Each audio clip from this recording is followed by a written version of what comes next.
Hi, so this is Damaris Maria Grossman, and we're talking about weight loss and the weight loss plan when you are working on your weight management and may also be on a GLP-1 medication. So, how does that look? So, just because you're on weight loss medications does not mean that is the whole story. So, when you come to my clinic or if I meet you online and we're discussing your weight loss journeys, what does that kind of look like and what is that for you? So, initially, as I tell individuals, weight loss is a process. So it's not something that's just overnight. It's actually a long-term um, obesity medicine. It's actually chronic due to um, inflammation within the body and the way your genetics are. And I even have a whole course on this talking about it. But the main criteria really comes down to understanding that you have to learn how to manage this for yourself and also how your hormones change, how trauma and inflammatory and infections can be part of the equation.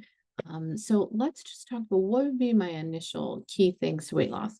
So when you eat less, you move more, you'll lose a little bit of weight. Okay, just a little bit.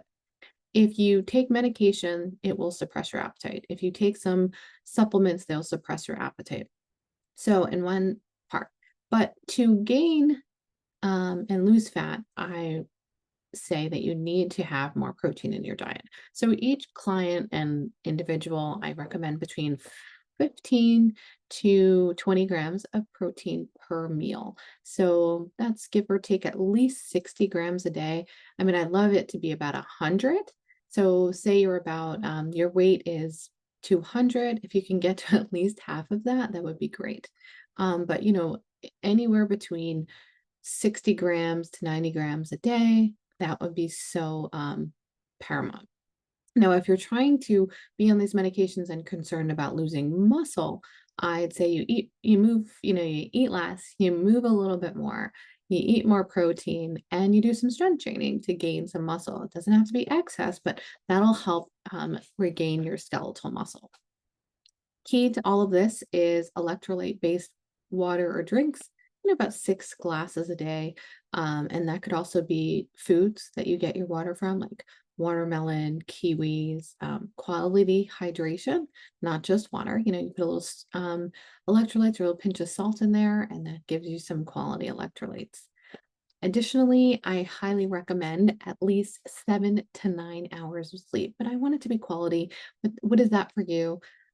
Making sure what your sleep hygiene is going to be the best environment for you. How do you do that? Go back to look at some of my previous podcasts on sleep hygiene and how to make sleep part of your weight loss journey and you're just feeling good about yourself and where you're at this moment and making some quality connections and relationships, whether that's with your spouse, whether that's with your friends, family, even just colleagues and other people that you meet. How can you meet individuals to help connect with so that you can be on this health journey together? Birds of a feather flock together. So when you find yourself around individuals that have the same goals, you'll find yourself to maintain and manage this. So for me, this is lifestyle because this is the way I believe my life to be. I want to have my fuel and my food as medicine. I want to eat so that my body is at its high balanced self. And that varies for everyone, but when you go down to some key principles, you can do so much for yourself. So that and right there is big. Yes, and it's an individual approach. So someone's diet and culture is going to be a factor. But, really when you go down to more whole foods, you don't get anything too boxed, more lean proteins or lean protein options for you as if you're vegetarian, quality fats in your diet, portions, portions, portions, more veggies, more whole grains, more protein. If you're on an anti-inflammatory protocol, really modify the amount of legumes and anti-inflammatory foods. We'll go in that on another topic. Always avoid refined excess sugar, processed foods. A treat for yourself should be available, but not every day. Understand new ways to make the foods that you love and still have those times together with your family, but really find modifications and ways so that you can have the best life possible. Again, hydration, always key. I can say half your body weight, but that doesn't have to be that. At least about 6 glasses of water with a little pinch of salt in there for some electrolytes so that that water really goes back into the cells and, gets you to where you know. Now, when I talk about what it is to eat, I don't just mean rice, potatoes, and, one vegetable. Look at foods in the rainbow. Think about colors. Think about what you can put into your diet that'll be delicious. So red, strawberries, apples, that builds the phytonutrients. So our red apples, strawberries, raspberries, red potatoes, red wild peppers, watermelon, orange. Think of like grapefruit, oranges, carrots, tangerine, sweet potatoes, builds up the beta carotene, butternut squash, yellow, bananas, pineapple, corn, lemon, peppers, summer squash, green, broccoli, green peas, snap peas, green apple, zucchini, kale, all the greens are good. Blue and purple, blueberries, blackberries, purple grapes, purple potatoes.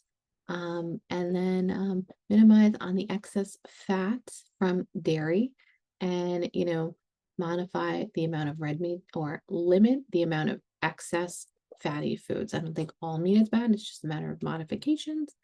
And if you have additional questions, of course, reach out to me and follow the podcast or our videos on YouTube with Mindfully Integrative. Have a good rest of your day, and we'll talk with you soon. So make sure each one of your days is mindful, each and every day.